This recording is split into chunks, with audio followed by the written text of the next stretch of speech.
भव सागर में आप सभी का स्वागत है। आज हम आपको पितृपक्ष श्राद्ध के बारे में बताएंगे। हिंदू धर्म में पूर्वजों की आत्मा की शांति के लिए 15 दिन पितृपक्ष के लिए रखे गए हैं। पितृपक्ष के दौरान लोग अपने पूर्वजों को का श्राद्ध कर्म करते हैं और ऐसा करने से पूर्वजों की आत्मा को शांति मिलती है। लोग अपने पूर्वजों को उस तिथि को श्राद्ध कर्म करते हैं जिस तिथि को उनकी मृत्यु हुई है। इस तिथि को ब्राह्मणों को भोजन कराया जाता है, साथ ही उनको यथाशक्ति दान दक्षिणा दी जाती है। मान्यता है कि जो लोग अपने पूर्वजों का श्राद्ध कर्म नहीं करते हैं उनका पूर्वज श्राप दे देते हैं और उनको पितृदोष लग जाता है, जिस वजह से संतान उत्पत्ति में बाधा, विवाह में बाधा आती है। वहीं अगर पूर्वज आपसे प्रसन्न है तो आपकी तरक्की में कोई बाधा नहीं होती है।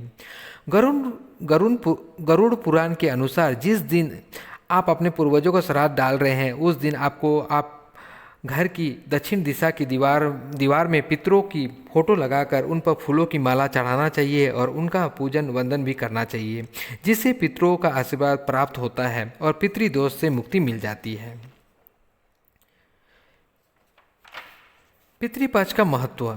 ब्रह्म वैवर्त पुराण के अनुसार देवताओं को प्रसन्न करने से पहले मनुष्य को अपने पितरों यानी पूर्वजों को प्रसन्न करना चाहिए।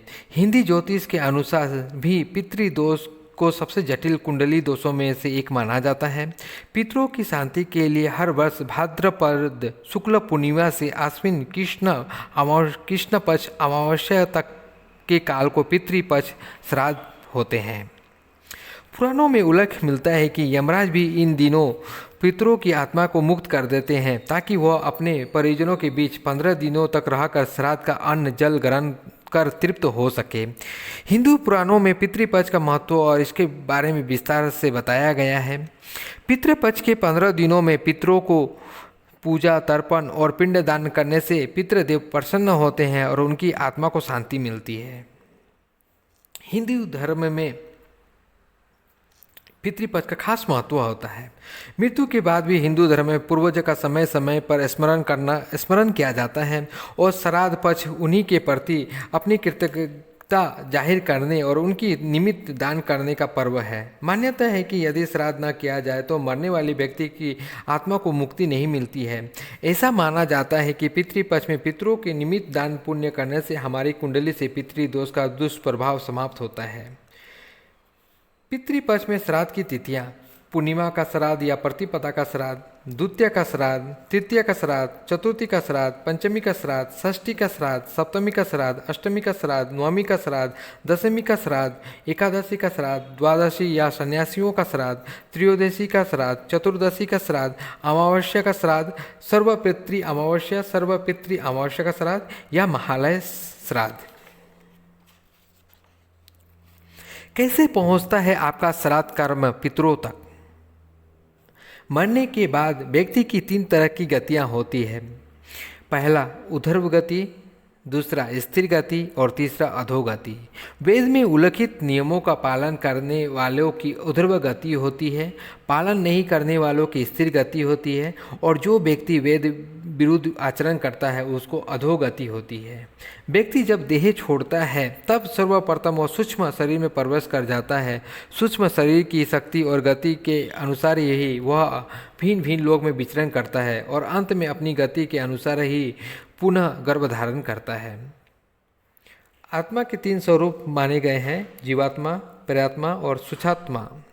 जो भौतिक शरीर में वास करती है उसे जीवात्मा कहते हैं। जब इस जीवात्मा का वासना और कामनामय शरीर में निवास होता है तब उसे प्रेतात्मा कहते हैं। अर्थात जो आत्मा लोग संभोग के अलावा कुछ भी नहीं सोच समझ पाती वह शरीर में रहते हुए भी प्रेतात्मा है और मरने के बाद तो उसके प्रेत योनि में जाना तय है। तीसरा स्वरूप है सूक्ष्म स्वरूप। मरने के बाद जब आत्मा सूक्ष्मतम शरीर में प्रवेश करती है तब उसे सूक्ष्मात्मा कहते हैं।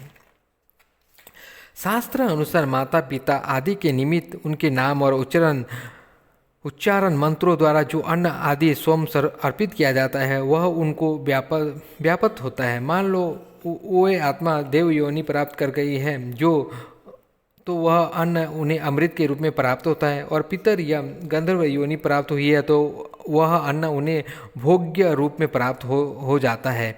यदि वह प्रेत योनि को प्राप्त कर भटक रहा है तो यह अन्न उसे रुधिर रूप में प्राप्त होता है।